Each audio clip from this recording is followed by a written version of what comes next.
Start the question first from page number 171.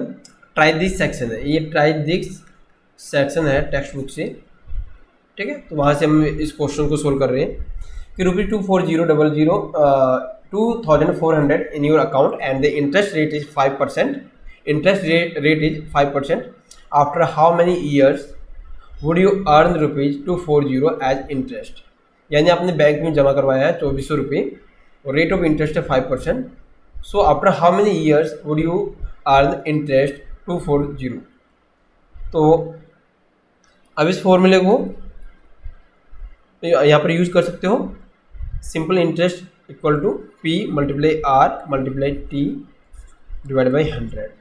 ठीक है, तो यहाँ से आप इसमें वैल्यू पुट करके आप टाइम की वैल्यू निकाल सकते हैं. तो SI को आप रिप्लेस करोगे 240 से, प्रिंसिपल को आप रिप्लेस करोगे 2400 से यानी 2400, R को 5 से, एंड टाइम आपको फाइंड आउट करना तो you can write as it is 100. Okay, after that you will do 20 से 20 कैंसिल आउट करोगे एंड 24 से इसको कैंसिल आउट करोगे तो 10 मिलेगा. वो 5 से इसको 10 को कैंसिल आउट करोगे तो आपको 2 मिलेगा. तो इस तरीके से आपको टाइम की वैल्यू कितना मिला 2 ईयर्स. ठीक है, इस तरीके से आप क्वेश्चन को सॉल्व कर सकते हैं. या फिर इस फॉर्मूले को आप कैसे लिख सकते हैं, आप क्रॉस मल्टीप्लाई कीजिए. ठीक है, तो आपको फॉर्मूला क्या मिलेगा, SI multiply 100 equal to P cross R cross T. आपको कोई एक क्वांटिटी फाइंड आउट करना, जैसे यहाँ पर टाइम अगर फाइंड आउट करना आपको टाइम, तो P और क्रॉस जो R है वो इसके डिनोमिनेटर में आ जाएगा, P क्रॉस R. ठीक है, जैसे मैं फिर से इसको रिपीट करता हूँ.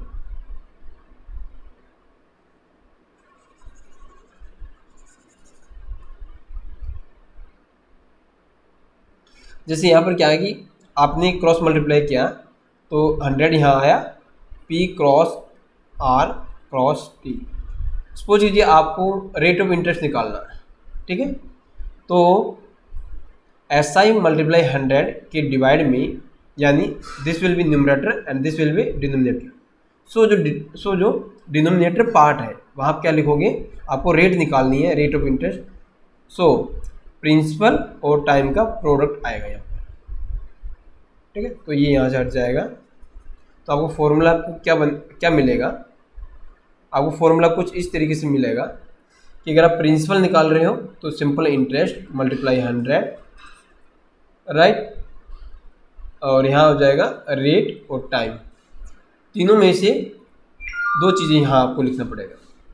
अगर आप रेट निकाल रहे हो, रेट ऑफ इंटरेस्ट, तो simple interest multiply 100 divide by principal multiply time.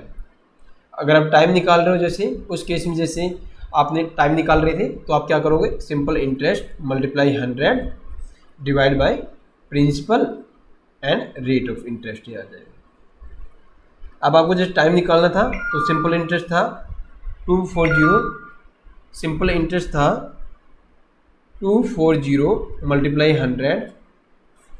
Principal कितना है गिवन है आपको, 2400 आपको गिवन था क्वेश्चन में, जो अभी मैंने करवाया question. And rate of interest कितना है आपको गिवन है 5%.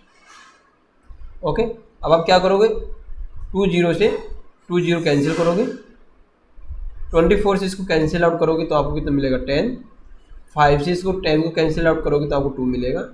तो फाइनल आपको टाइम की वैल्यू कितनी मिला 2. सो time can be expressed in years, 2 years, right. अब हम बात करते हैं क्वेश्चन नंबर सेकंड की. Question number second, it says that on a certain some the interest paid after 3 years is, on a certain sum the interest paid after 3 years is ₹450 at 5% rate of interest.